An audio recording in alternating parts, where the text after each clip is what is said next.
Dostaneme si svoje vlaječky.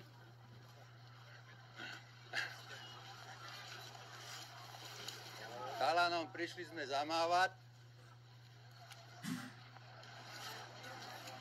Prišli sme zamávať aj smerákom, ktoré sú naše priority. Dúfam, že ešte stále, počúvate ma, dúfam, že stále ešte máte priority, tieto, ktoré tu máme akože zavesené. Nerozumiem síce, prečo je americká prvá, ale... Viete prečo? Okay, neviem. To je jedno, v porade si určujem ja, poviem vám jednu vec, pretože Amerika je najverejší spojenec náš Slovenska, v NATO, preto. Tak vám gratulujem. A čo máte aký proti Amerike? Nič. Amerika, kedy vám uškodila Amerika niekedy? Povedzte, jak vám uškodila Amerika, našej republike? Ja som vám povedal, že vám niečo proti Že to mi Amerike. gratulujete, si povedal. No?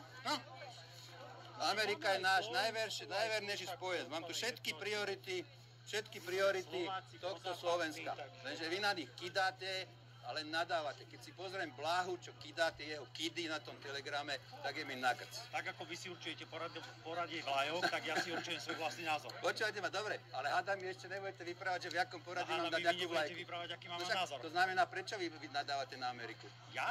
No to váš, no. Bláha, váš generálny oný. Ja to je smerák, jasné. Čiže ako to? Čak mi to vysvetlíte. Čo vám mám nadiktovať? Na všetky svetové strany sa hovorí, pokiaľ ja si dobre pamätám. To znamená, dobre, výborné, však my sa tu ešte zastavíme, lebo prišli sme, však zavolali ste nás na pokec, nie? Takže ideme trošku sa porozprávať. Nie, tak ako, však to čítam. A my sme si prišli vyraziť svoj názor. Ideme takým, čo to majú jasný názor, čo majú, ideme pozrieť. Rusku zástavu nemáte, prosím vás? Rusku, teroristických Rusov my neuznávame. To sú, tí nás napadli v 68. Vývat Putin! Vývat Putin!